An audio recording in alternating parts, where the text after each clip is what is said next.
Right, so let's start with this lesson. This will be the first lesson we're having on the organic section. So this applies to the organic exam as well as to the internal spectroscopy, because you need to be able to know functional groups and the naming and so on for the spectroscopy as well as for the exam. So this will count for both standards. So what we want to cover today is functional groups. We'll go over the ones you learned at level 2, and you need to know them for level 3. The only one you don't do is the alkynes, but otherwise you have to know the rest. And then learning the code, by that I mean is the IUPAC naming system. So we'll look at that, and then we'll go do a lot of examples of naming compounds. Then we'll look at straight versus branched, because that's going to be important when we start looking at isomers in the next lesson. And that also brings us into, sometimes we refer to primary, secondary, and tertiary alcohols or so on, and then we'll look at what that means. So let's get started. Looking at the functional groups that you learned last year, there's the alkanes. That's the first one. That's where you only have carbon-carbon single bonds and carbon-hydrogen bonds. So you've only got carbon-hydrogen in the molecule, and they're only single bonds. So that's the first one. The next one are the alkenes. So that's when you have only carbons and hydrogens present, but the alkene functional group is the carbon double bond carbon. So if you see that there, it's an alkene. A haloalkane, it's got any halogen. So if it's got a chlorine atom in the molecule, or iodine, or a bromine, or a fluorine, it's a haloalkane. And I think a haloalkane is quite explanatory. It comes from halogen. So if you see anything of the group 17 elements in there, it's a haloalkane. An alcohol has got an OH. So one way of remembering it is alcohol, COH over there. Think of COH. That might give you a trigger of what is an alcohol. Okay, hi Hannah, nice to see you here as well. An amine is when you've got a carbon which has a nitrogen attached to it, and the nitrogen can have either other carbons attached to it or other hydrogens. It doesn't matter, as long as you've got a CN single bond. And a way to remember this one, that it's nitrogen, think of amine, the IN is nitrogen spelled backwards. So that might help you to remember. So those are the groups you learned at level 2. So last year perhaps. You did have 1 or 2 more, but we'll go on those later. These are now new groups that you learn for level 3. And these are what we call the carbonyl family. We'll look at 2 groups. The carbonyl is a C double bond O. So alkene was C double bond C. Carbonyl is C double bond O. And if that's carbon that's attached to the C double bond O is attached to an atom that's less electronegative or the same electronegativity like another carbon, then it's either an aldehyde or a ketone. An aldehyde is when it's attached to a hydrogen. So it's always going to be at the end of a molecule, because a hydrogen can't attach to any more atoms, because a hydrogen can only have one bond. The ketone always has to be in the middle of a molecule, somewhere in the middle, because the C double bond O has to be attached to 2 other carbon atoms. So those are the aldehydes and the ketones.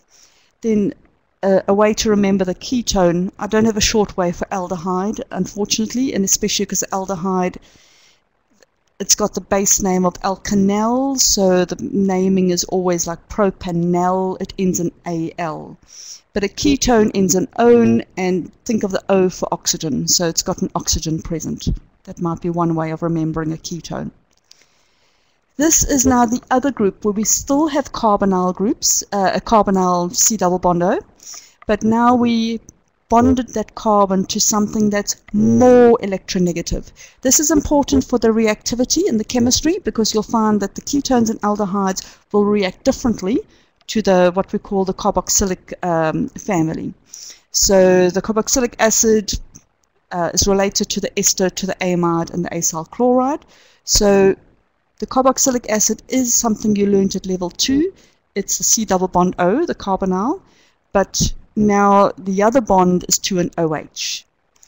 The ester is a C double bond O with an oxygen, and that oxygen is bonded, if I can get that, that oxygen has to be bonded to another carbon. So I've highlighted and read everything that has to be there. An oxygen bonded to a carbon, and the oxygen bonded to a carbonyl. Then the amide is also that C double bond O, but it's got an N. So one way to remember the difference between an amine and amide. Amine, amide, they're very similar sounding in name, so they have the nitrogen in there. The amine gives you the idea of the nitrogen, the Ni. But amide, think of the D standing for double bond. So it's one way of remembering the difference between an amine and an amide. Think of, yeah, as I say, the D double bond. Then the last one is the acyl chloride, and that's a carbonyl attached to a chloride. So those are the functional groups. There are 11 of them. So test yourself, learn one every day and test yourself so that you get to know them. So that was a very short introduction. If you haven't done the booklets, it's most probably gone in one ear out the other, but let's see how you do. Number 1. Who would like to have a go at number 1? What type of functional group is that one? Amine, amide, carboxylic acid, ester, alkene, haloalkane. What do you think it is? You can type in your answer. An alkene. Great, well done. Okay, so that's the alkene. Now the next one has a carbonyl, but there are 6 functional groups that has a carbonyl. So you've got to think, what is special about that carbonyl? It's got an oxygen attached to it, and the oxygen is attached to a C. So what functional group, if you can remember, if there's silence and nobody's typing, I know you can't remember, but would you like to have a go at that functional group? Okay, nobody's typing. That's the ester. Okay, perhaps I was a bit too fast because I saw that Andrew and Sharma were having a go. That is an ester. The next one is a carbonyl, but the carbonyl is only attached to carbons. Does anybody want to have a go at that type of functional group?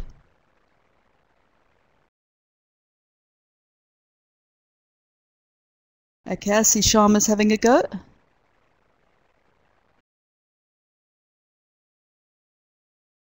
Aldehyde's very close. You're very close because that's in those 2 separate groups. Andrew, there you're right, it's a ketone. An aldehyde is a carbonyl attached to a hydrogen. It has to have at least one hydrogen attached to the C double bond O. But that was really good. So that's the ketone. The next one, oh, sorry, I pressed the button too fast, is the carboxylic acid. So it's a carbonyl with, it's also the carbon attached to an OH. Who wants to go for number 5? So Hannah, are you having a go? Right, hi Oliver, I see you also there. Okay. An alcohol, great. So think of that COH for the alcohol. Okay, Hannah, I see you slightly misspelt it, so it doesn't work quite as well in your thing. But remember, the alcohol, so it's like a COH, right? The next one, number 6, it's a carbonyl attached to a chlorine. Oliver, you're right, it's got a chloride, but it's not a straight haloalkane because it's got a carbonyl there. So a haloalkane is if that chlorine was just attached to an ordinary carbon like a CH2 group. But because it's attached to a carbonyl, it's got a particular name.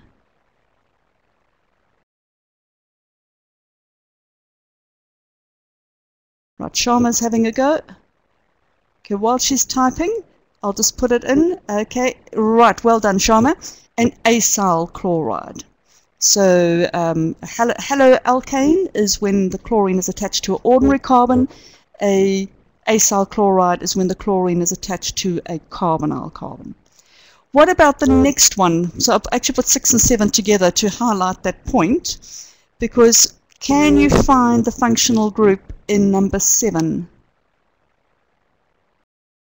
That's bottom left of number 7. And look at what that is attached to, and therefore what it could be. Okay, just looking over there, can you see it's a chlorine group? And it's attached to an ordinary carbon, not a carbonyl one. So that's the difference between the acyl chloride on the left and the haloalkane that I've got for number 7 on the right. Okay, number 8. Who would like to have a go at number 8? What sort of functional group is number 8? An amine, correct. There's that N, and think of the Ni backwards, stands for nitrogen. It's an amine. It's not an amide because there's no double bond carbonyl group there. Number 9. Who would like to have a go at number 9?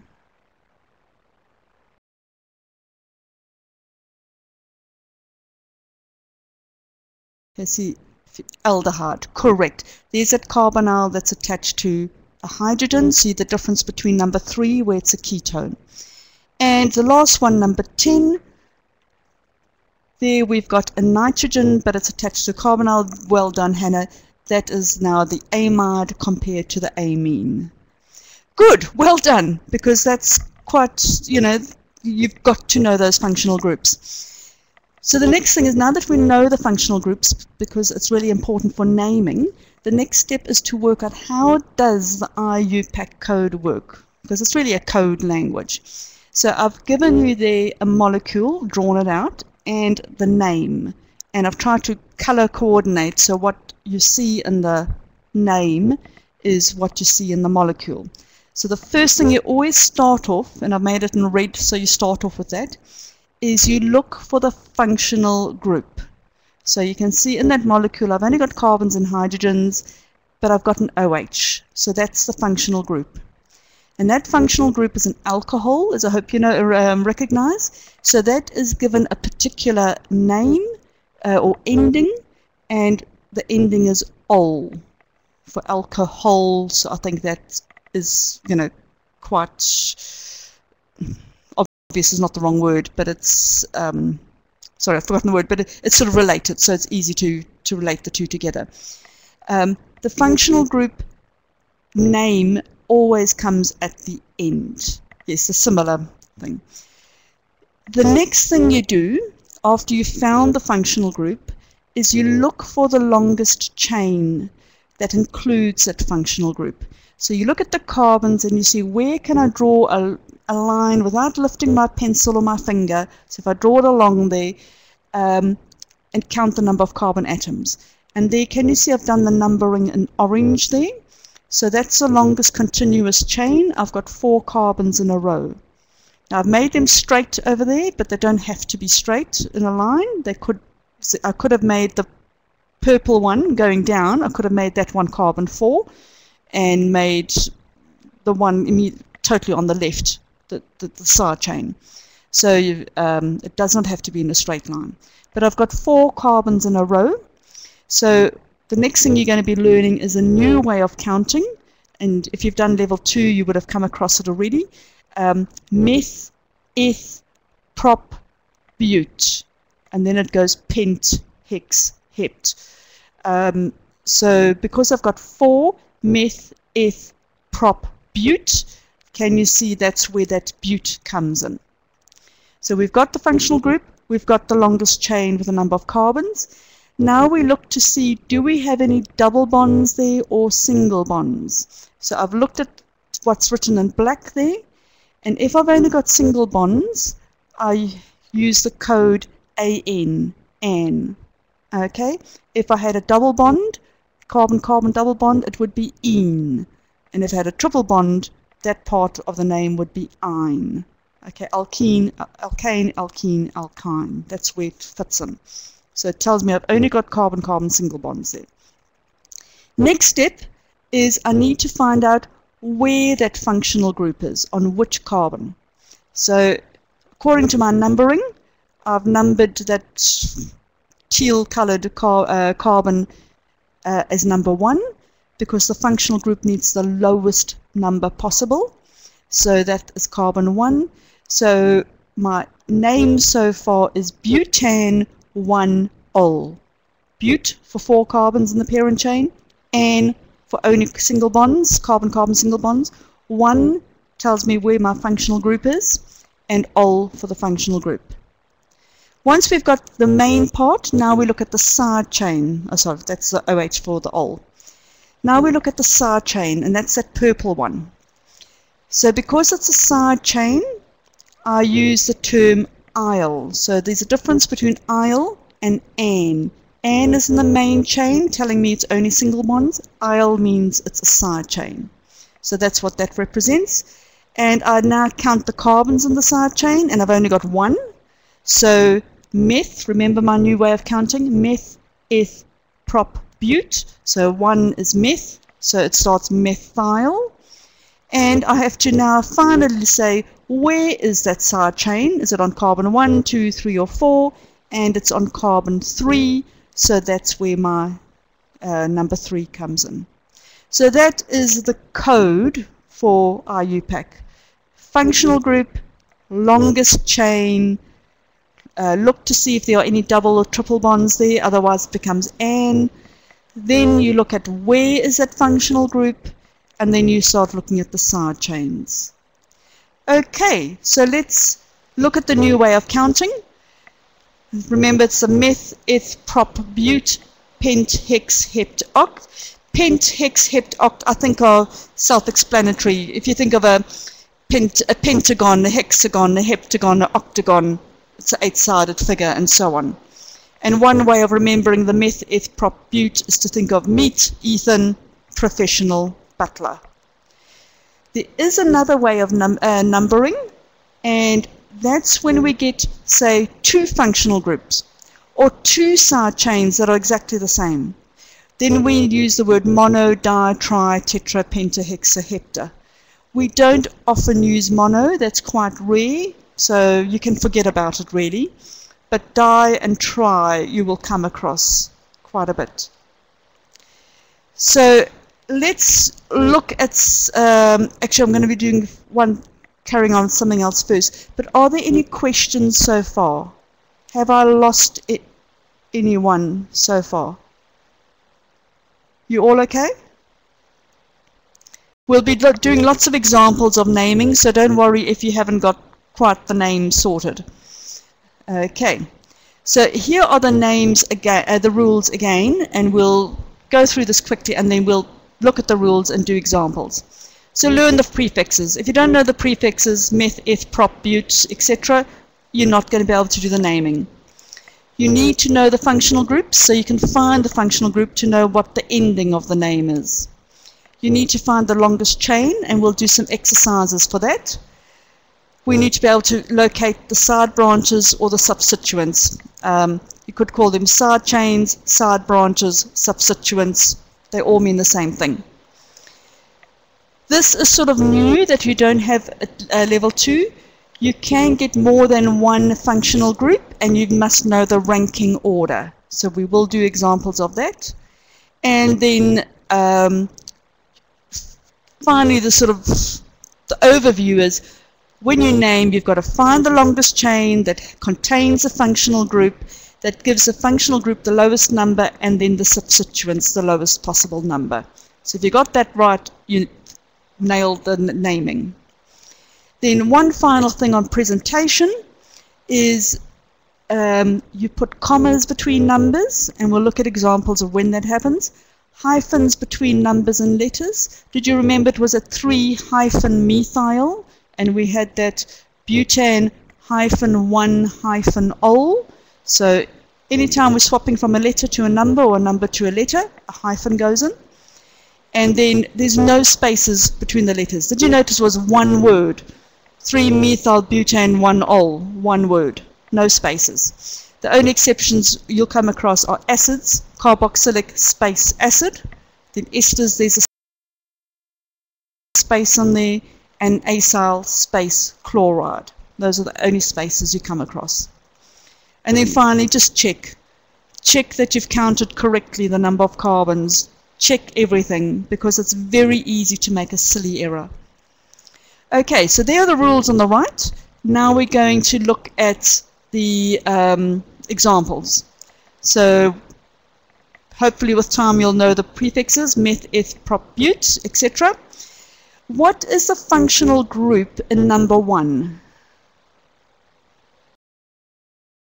So if you want to try, okay, Oliver, I see he's typing. Okay, you think of a hydroxide, yeah, think of it as an alcohol, because that way you'll remember it as being as an ol, okay? The methyl is a side chain, but we aim for that functional group. Alkanes is in a way a functional group, but it's what we just call the whole alkyl side, but something like an alcohol or an amine is what is going to drive the reactivity of the molecule. Okay, so we found the functional group. Now we need to find the longest chain that has that functional group in it. And we try and give that functional group the lowest possible carbon number. So I'm going to start with that carbon highlighted there as being the lowest number. So you can see I've named it as 1. So I've got 1, 2, 3, 4, 5, 6 carbons in a row. So thinking of the prefixes, 6 carbons. If I go meth, eth, prop, but, pent, what is the next one? Hex, correct. Hannah, that's the next one. Hept is number 7. Okay. So if you think of a hexagon, you know, like bees make hexagons when they make honey, it's 6-sided. Okay, right, so we've got the longest chain now, so we could work out we've got hexane 1-ol, because our functional group is alcohol, so it ends in ol. Carb, it's on the first carbon, and there's 6, so we know it ends in hexane 1-ol. Rule number 5 is rank the functional groups. We don't have more than one functional group, so we'll ignore rule number 5. We've already actually done rule number 6, because we've started at carbon 1 being the OH. And now we just have to put it together, but also put in that side chain. So we've got a side chain on the 4th carbon, and well done. Oliver, that is, you've got the basics there. It's the presentation that is not quite right. So does anybody want to have a go? So I'm glad you had a go there, Oliver, because it's good to see a different one. So you've got everything right except the presentation. And that's a bit about commas, hyphens, and spaces. So everybody, and Oliver, you can also have a look. Think of where do you need a hyphen. It's between a number and a letter, so good. For hyphen methyl, because we're swapping from a number to a letter methyl, M for methyl, and also that hexane, there's a space, sorry, there's a hyphen there to the 1 and so on. So that's well done. And there's no hyphen between the letters, because there's no space, no nothing. But well done, because that's not very easy. So there was that side chain, and I've now put the name up. So good, both of you, for the first start here. Number 2 is very similar, so I've tried to keep things similar. I'm just focusing on changing the functional group, so we're going to go through it again. Find the functional group, find the longest chain, and it's identical to the one above, is because I've tried to keep things, so we're only looking at one thing at a time. We find the side branches, it's over there, the same as it was before. We don't rank the functional groups because we've only got one. And we've done number 6. Now again, it's at presentation. So can you see it's exactly the same as the one above? The difference is that instead of ending in ol, it ends in amine. Okay. Now in level 2, if you use our level 2 books, we've got there as the amine also being a side chain, so you might have had it as amino. You could have had it as 1 amino 4 methyl hexane. that's still acceptable. It's an old way of numbering. It's recently changed to make amine an ending. So I think in the exam both are accepted, but otherwise try to stick to this one. And let's look at the number 3. Now, has number 3 got a standout functional group, or is it a straightforward alkane?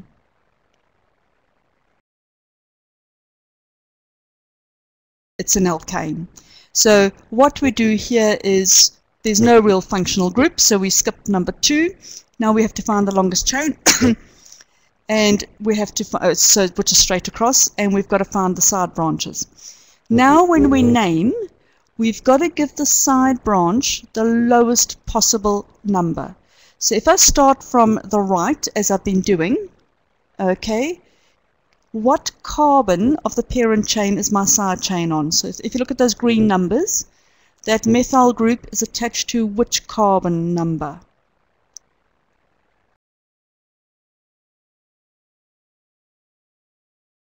So if you go 1, 2, 3, 4, it's on the, I see Hannah's typing, but can you see it's on the 5th carbon atom? But if I number from the left, so those are my orange numbers there, can you see it's on the 3rd carbon? Now if I want to make it, the side chain to be the lowest possible number, which way do I count? The green from the right or the orange from the left? So you just say left or right. From the left. So my name will be 3-methyl heptane. Hept because I've got now 7 carbons. Pardon me. Ane because I've only got single and carbon, carbon-carbon single bonds and carbon-hydrogen single bonds. And I've got 1 side chain. Okay, let's do a few more, and I'll go a bit quicker because I don't want to be too long on this. Same, follow the rules. So, functional group. So I hope you're all thinking what that functional group is. Try and, think back. It is also one you did last year, but have a look.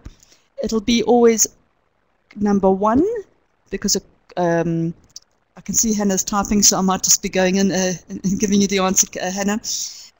But that carboxylic acid will always be carbon 1. It always has to be at the end. Great, you got it right. So I've got the longest chain. There's my methyl. So it's 4-methyl hexanoic acid. So just if I've got a carboxyl group, it ends in oic acid. Do you notice there is that space between oic and acid? It's one of the few places where you'll have a space. Otherwise, everything is one word with hyphens between the letters and the numbers. Next one, number 5. I hope you know that that is an amide. Right, okay, so it's exactly the same. Count it up. There's my side chain. So it's 4-methyl hexanamide. So it's the same thing, 4-methyl hex. And because I've only got single bonds, carbon-carbon single bonds, and then my name for the functional group, amide. And finally, there I've got, hopefully you can see that's a ketone. So my functional group must have the lowest possible number, so I count from the right and not from the left. So I've got a side chain now on the 5th carbon and not on the 4th one anymore. So it's 5-methyl heptane 2-one. So it's still the heptane, the an is single bonds, but I've now got a carbonyl that's attached to only other carbons, so it's a ketone. So it ends in -one. Right. Do you think you're getting the idea of how to name at least the functional groups? We haven't gone much about any of the other side chains, but you know that a ketone ends in -one, an amide ends in amide, and so on. You'll have lots more practice on the books, so that'll be good. Now, you will never get such a complicated molecule in the exams. I can tell. I've never seen something like this, so I doubt it'll start. But I'm using a complicated example like this, so you can try and look carefully to see where the parent chain is. Because I just simply had very straightforward, straight line, 6 in a row atoms or 7 in a row atoms in my previous examples. they can be zigzagged around because single bonds can rotate, so they don't all have to be in a line. They can be one up there, one down there, but they could still be what we consider a straight line, even though it doesn't look straight. So you need to have a continuous line. So if you ran your finger along it or your pencil along it, you aren't allowed to lift it to go to another carbon. You can't backtrack either. So it must be one continuous line. It can be wavy up and down, but it has to be all in a continuous line. And the longest chain always has to, or the parent chain always has to have the functional group in it. So it may not necessarily be the longest, but it has to have the parent chain in it. So it's basically, you look for the continuous chain that's the longest possible one that still contains the functional group. Well done, Hannah, you've gone through it. So let's now look at various examples, and the one you've picked is the last one. So if I just took straight across, if you count those number of carbons, you'll see there's only 7 carbons. Okay, here's another version, the green version. I start at the top and I've meandered across down. You'll count there's only 7 carbons. Here's another version I could try and look at, and there's only 7 carbons. And here's another one, and it only has 7 carbons. You can go up and down and look around, but there is one. Oh, sorry, the blue one is 8. Sorry, I thought I had 4 7s in a row. So the blue one's actually 8. So what you carefully need to look at is see which way you can go until you've got the longest possible one. As I say, you won't get something like this in the exam. So let's flip to my 8 in a row. Okay, and now we're going to start numbering the side chains. So the easiest way for you is actually just to highlight, circle the side chains. Especially in one where the side chains close together, you can often overlook one. So okay, that's just the bit about, if I have an alkane, the first side chain must have the lowest possible number, and all side chains are numbered. And the first side chain, okay, if the first side chain is the same number when counting from both directions, like from the left or from the right, then you just look at the second one. Or if they're both from the same, you look at the third one. We'll look at examples. So here, if I'm numbering from the left, which carbon atom has a side chain on it? Which one? Oh, no, number 2. Yes, I haven't asked that question very well. So Oliver, thank you. Can you see my first side chain appears in carbon number 2? Because I've got another side chain on number 3, and on number 4, and on number 5, and on number 6. If I count from the left, if I count, there it is. Okay. If I count from the right, my first side chain I come across, if I'm counting the green numbers, can you see it's on my 3rd carbon? So which way do I start counting this molecule? From the left, the orange numbers, or from the right, the green numbers? From the left, because 2 is lower than 3. So once I've got that, okay, I now look at my other side chains. So I've got a methyl on the 3rd carbon, I've got a methyl on the 4th carbon, I've got an ethyl on the 5th carbon, an ethyl on the 5th carbon as well, a methyl on the 6th, and I've already got that other methyl group highlighted. So there's lots here. So we need to put all those side chains in my name, and every side chain must have a number. So if I count my number of side chains, I've got 1, 2, 3, 4, 5, 6, 7. I've got 7 side chains there. So I must actually have 7 numbers in my name. Okay. We know it's going to end in what? I've got 8 carbons and it's an alkane, so the name will end in what name? I can see Andrew's typing, perhaps a question, or perhaps he's typing the whole name out. Yeah, okay, well done. So Andrew, that's great, you've identified them. Hannah, I think, is perhaps typing the name. What is the final ending of my name going to be? If I've got 8 carbons in my longest chain, it's going to end in ane because it's an alkane. And if I've got 8 carbons, what will be the prefix in front of the ane? So you've got to count 8 carbons, meth, prop, bute, hex, hept. What comes after the hex? Anybody remember? Oct. Correct. Okay, so we know it's going to end in octane. Now we must put all the others in. Now that looks like an enormously long name. Okay, 5,5. Can you see now where the commas come in? If I've got two numbers together, I've got commas. Andrew, you also put those commas in. I put in diethyl because remember I said there were two ways of numbering. It was a meth, eth, prop, bute, as well as the di-tri, tetra. So I've got two ethyl groups, so di means 2. So I've got 5,5 diethyl, and now I've got to put in all the methyl groups.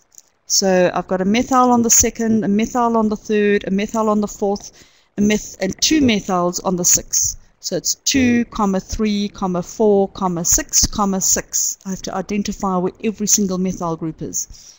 And because I've got 5 methyl groups, it's going to be pentamethyl octane. So it's a very long name. And as I say, you will never get something like this in the exam, but it sort of highlights how the coding works. Why did I put the ethyl in front of the methyl group? Because 5 comes before 2. I mean, 5 comes after 2. So why did I put the ethyl before the methyl? Does anybody know?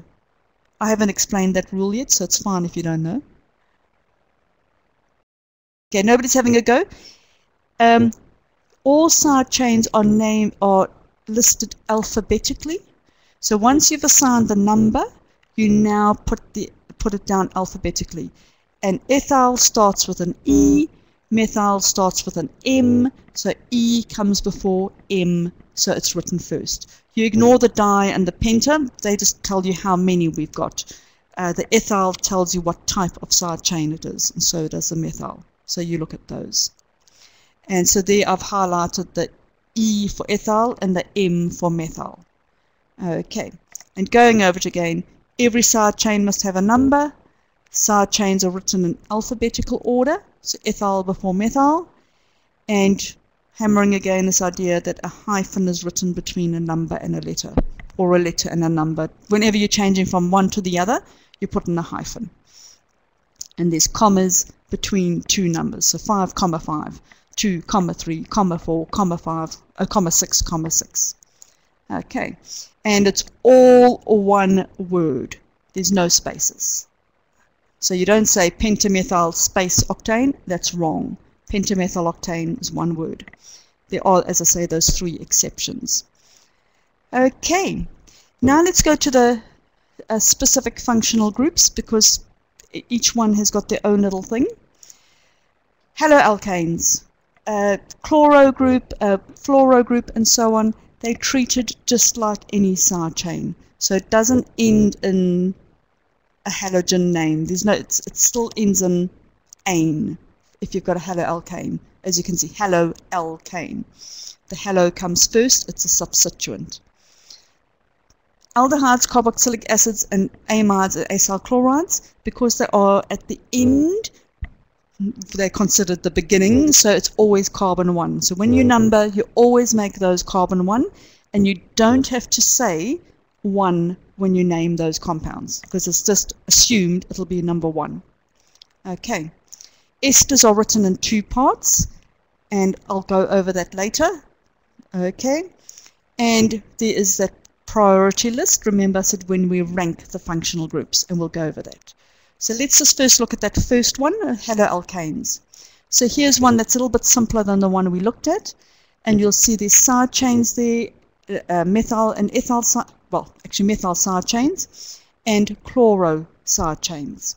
Now, I got tricked into thinking I had an ethyl side chain, but remember you've got to find the longest continuous chain. So remember that it doesn't have to be in a straight line going across. So I did not have an ethyl side chain, but I've got a methyl side chain on carbon 6. Okay, so if you look at my side chains, that's where there are 2 chloro groups and 3 methyl groups. So if it's 8 carbons and it's an alkane, it ends in octane, and now I just write in my side chains. Now, why did I put the chloro before the methyl?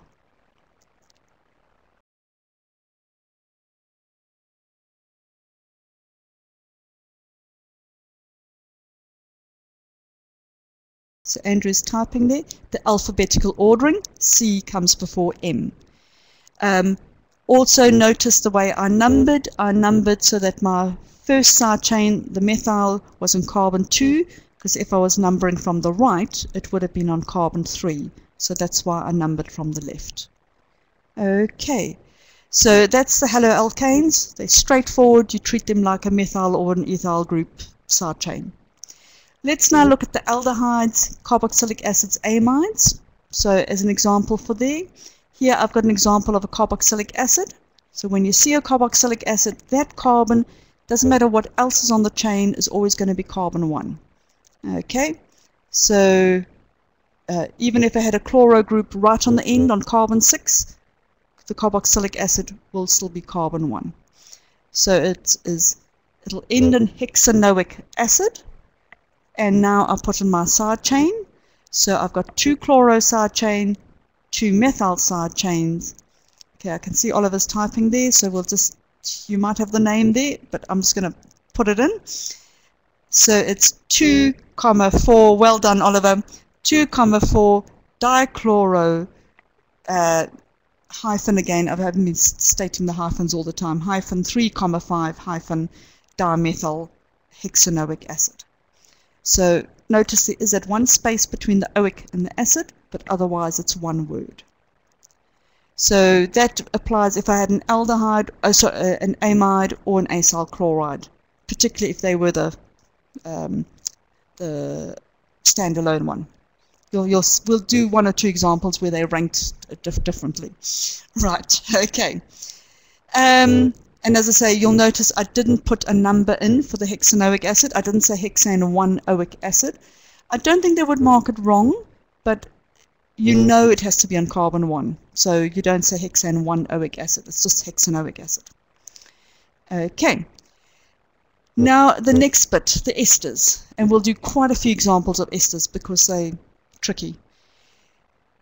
They're in 2 parts. Okay, there's that one part where it's just bonded to the oxygen, and there's the other part where it's bonded to the carbonyl. So where it's bonded to the oxygen is from the alcohol, because an ester is made up from an alcohol combining with a carboxylic acid. So one way to remember it is the alcohol, it starts with an A, so that is written before the part from the carboxylic acid, A before C. So like an alphabet, the name is the same, A before C. Alkyl, alkanoate. Alkyl comes from the alcohol, the alkanoate part comes from the carboxylic acid. So if you see my ester group there, okay, if I look at my ester group, the part that's bonded to the carbonyl is the carboxylic acid bit. Carbonyl, carboxylic acid. So everything to the right, including that carbonyl, is from the carboxylic acid, so that's the alkanoate part. And everything to the left, to the right, which is bonded to the oxygen, is the part from the alcohol. So that's the alkyl part. So the alkyl is always written first, and if I've got 2 carbons in my chain there for the alkyl, what prefix do I use? Think of the meth, eth, prop, bute, etc. Eth. So that'll be ethyl. Alkyl, ethyl. Okay. So I've got the ethyl there, and then, so that's the purple part. Then the blue part is that bit from the alkanoate. Now, if I just had 5 carbons in a row with no side chains, it would have just been ethyl pentanoate. But because I've got some side chains on there, I have to include those.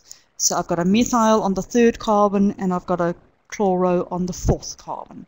And they treat it as substituents, so it's ethyl space, that's the one time we have the space, and then 4-chloro-3-methyl pentanoate.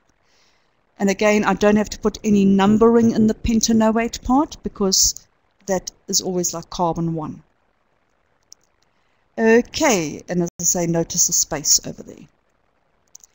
So let's practice this. Now, we are getting short of time, so I'm going to just go through them quite quickly. First thing you do is, of course, you look for the functional group. Ester, I hope you see that. So you've got to think of what's from the alcohol or what is from the carboxylic acid. So the one attached to straightforward oxygen is the alkyl part, which so it'll be propyl. So it'll start off propyl space. Well done, Andrew. I've got a side chain on my alkanoate part. So if I count my number of carbons, I've got 5 carbons, so it's propyl, and then 4-methyl pentanoate. Okay, the next one is an aldehyde, so it's going to end in L. I've got 2 methyl groups, so if I count, I've got 5 carbons in a row. Notice I've got pentanal. Be very careful that your O and L look different, because if you said pentanol, it looked like an O, the examiner would be thinking, oh, you think it's an alcohol instead of an aldehyde. You don't know the difference. So no matter what you do when you're writing that, make sure it's a very clear AL and not sort of a funny scribble so that it could be seen as OL. And as I say, it's 5 carbons in a row with 2 methyl side chains. The next one is also an ester. I would have made you look at this first, but because I'm running short of time, people can be tricked into thinking it's an aldehyde because you've got a carbonyl bonded to an H at the end, so you think, it's an aldehyde. But remember, with an aldehyde, it's then bonded only to other carbons. This one has got that oxygen, so it's also an ester. And so that's my alkyl part. So that's a straightforward ethyl methanoate. There's no side chains or anything there. This, I hope you realize, is a ketone. So it's going to end in -one. And I just have to state where that carbonyl group is. It's on the 3rd one of the chain. So there's 6 carbons in a row. And on the 3rd carbon is my carbonyl. So straightforward hexane 3-one with those hyphens in. Here I've got a chloro group as well as an acyl chloro group. Okay, so the acyl chloride is the important one. That's a functional group, so it's going to end in the chloride for that. So I've got 2 chloro, that's a pink one. It's on. Oh, I made a mistake. What is my mistake? I said there 2-chloropropanoyl chloride. Is it on the 2nd carbon, the chloro group? No, there's only 3 carbons there. And Andrew, well done, Oliver. It's on the 3rd carbon.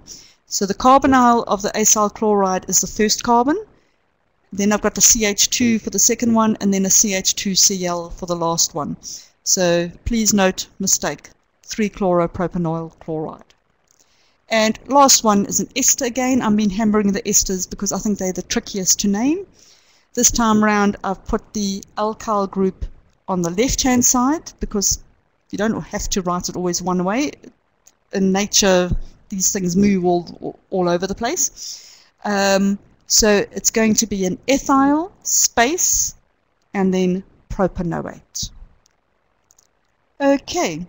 So very quickly in the last 10 minutes, let's do the ranking and those last few things. So what is my ranking? There it is. So carboxylic acid, you're never going to get one where you've got a carboxylic acid and an acyl chloride and so on. So I haven't put those in at all. So if you've got an acyl chloride, that'll be ranked more than the rest, excluding the carboxylic acid.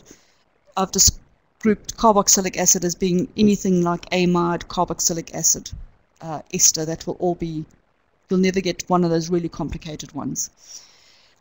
I doubt it if you'd ever get an aldehyde and a carboxylic acid together. I've put it in there, but I really doubt you'd get that. But you could have an alcohol, an amine, an alkene, and a halogen with any of the others.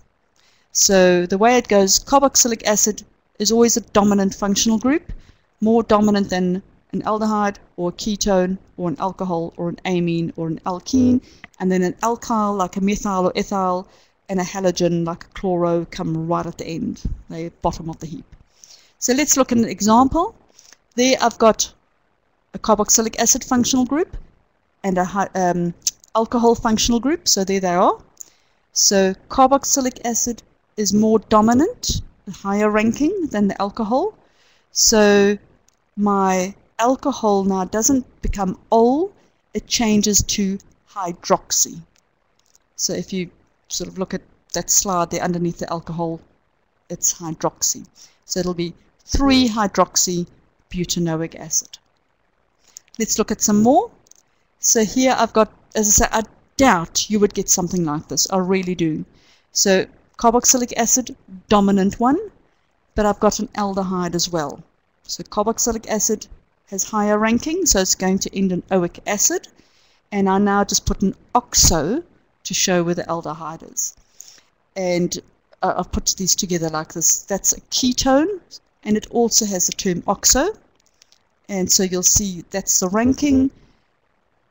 So 3-oxopropanoic acid, 3-oxobutanoic acid.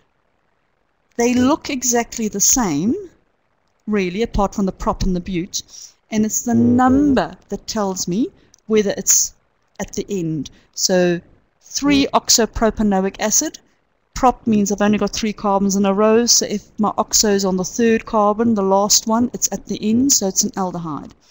3-oxobutanoic acid, I've got 4 carbons in a row, my ketone, my carbonyl or oxo is only on the 3rd carbon, so it's not at the end, so it's a ketone. But as I say, don't really worry about this slide. I put it in just in case, but I've never seen them ever ask something like this. Here's another one that you could get, and I have seen things like this in the past. Again, a carboxylic acid and an amine. So if you look at that, amine's way down the ranking list, so it will end in oic acid, and it'll get the lowest possible number. So it's 3-amino-butanoic acid. Now I'm going quite fast through this. Am I confusing anybody? Is anybody going, oh help, I don't know what's going on?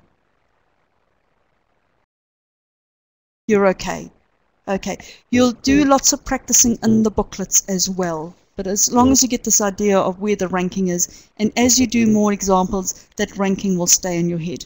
And as I say, the aldehydes and the ketones, you're not going to see. It'll really be from alcohols and amines downwards. So here's another one where I don't have a carboxylic acid anymore. I have an alcohol and an amine. And if you look at the ranking, alcohol is more dominant than an amine, so the alcohol gets the lowest possible number in the carbon chain. So I don't number from the left in this case. I have to number from the right because the OH must be on the 2nd carbon. If I numbered it from the left, it would be on the 4th carbon, and that doesn't count. So even if my amine group was on the very end, like the 1st carbon or whatever, I would still number from the right, where the OH is on the 2nd carbon, because it's the dominant functional group. Okay, so the OH gets the lowest possible number, so it's 4-amino-pentan-2-ol. Okay, this is where the amine, instead of ending in amine, now becomes amino. Here's another one where I've got an alkene and a chloro. The alkene is dominant over the halogen, so it's going to end in -ene, with the chloro as a substituent, and the alkene must get the lowest possible number. So I start numbering from the left, okay, because that means my alkene is in my lowest possible number. Notice I do put the numbering in for the but-1-ene because I have to say exactly where that double bond is. If I just said butene, I wouldn't know where that double bond is. So make sure you put that 1 in. So 4-chloro, 2-methyl, but1-ene. And here's another example. I've got an alkene with an alcohol. Oh, I meant to change the coloring. I didn't fix the slide up. I'm sorry. Can you see it's an alcohol and an alkene? An alcohol takes dominance over an alkene, so it's going to end in ol. OH gets the lowest possible number, so the alkene won't be 1-ene anymore. It's now going to be 4-methyl pent 4-ene or N2-ol. So ol must get the lowest possible number, then the alkene, and then any side chain where they happen to be. So that's how you work with the ranking. So here's some examples, and I'll go through them quite quickly. So the first one is an aldehyde and an alcohol. Aldehydes get dominant ranking, so they get number 1, and of course we don't have to put number 1 down for an aldehyde because it always has to be carbon 1. The only time when it's not is when it becomes an oxo, and as I say, you won't get those. Okay, the next one is an ester. So that part is the alkyl part from the alcohol, so it gets written first. So propan-2-ol ethanoate. Now I do think I did make a mistake somewhere in the booklets. I'm not too sure. But can you see the carbon closest to the oxygen? If it's got a so-called side branch on it, it's part of a parent chain. But we'll see some other ones further down. So that's where the propan-2-ol comes in. The 2-ol is telling me which carbon in that 3-carbon chain is attached to the oxygen. So that's where we get the propan-2-ol from. And then ethanoate is from the carboxylic acid. It's just got 2 carbon in that part. So let's look at this one, alkene and a bromo group. The alkene is dominant. So it's 1-bromo, 3-methyl, but 2-ene. Now, I numbered from the right. Why did I number from the right and not from the left?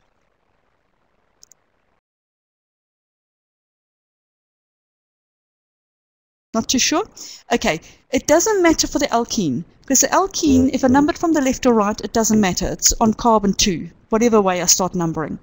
So if it doesn't matter for the alkene, it now goes to the next function, and the next, well, it could be next functional group, or it could be now, because I don't have a second functional group as such, apart from the bromo, the next substituent. So that's now between the bromo and the methyl. So if I number from the right, the bromo is on the first carbon. If I number from the left, the methyl is on the second carbon. And we always want to make the lowest possible numbering, so we number from the right. That's why it's 1-bromo, 3-methyl, but 2-ene. Okay. Next one is an ester.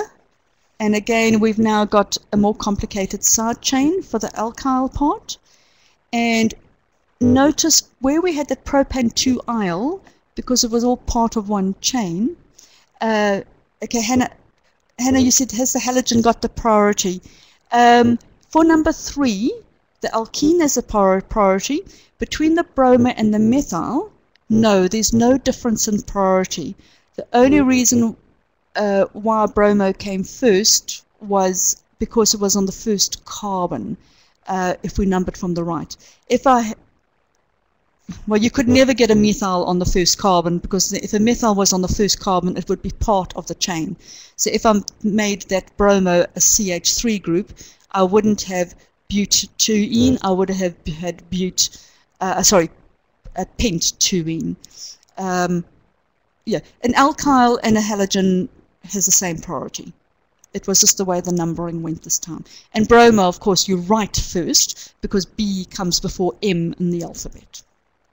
So I hope that answered your question. Okay. So number 4, here we've got no side chain on that so-called first carbon attached to the oxygen. The side chain is further down. So now that alkyl group is 3-methyl-butyl. Can you see where that 3 comes in? The first carbon closest to the oxygen is number 1, then number 2, and then number 3 is where the methyl group is on. So that's where the 3-methyl-butyl comes from, and then propanoate. Another ester, because as I say, they're the most complicated, so I've focused on them. This time round, I've got another complicated one. You're never going to get something this complicated. I've never seen. You might get something like number 2, and you might get something like number 4, but I've never seen something like number 3. That's where it's 2-methyl-pentan-2-ol ethanoate. So I don't want to explain that because I really don't think you're going to get something like that, but you can go away and think about why that was named like that. Can you see if you can work out why it's 2-methyl-pentan-2-ol ethanoate? And then the last one is an amide, so it'll end in amide. So we just write it 6 carbons in a row, so 2,5 hexanamide. We don't put a 1 in for the hexanamide, for the amide, because it always has to be on the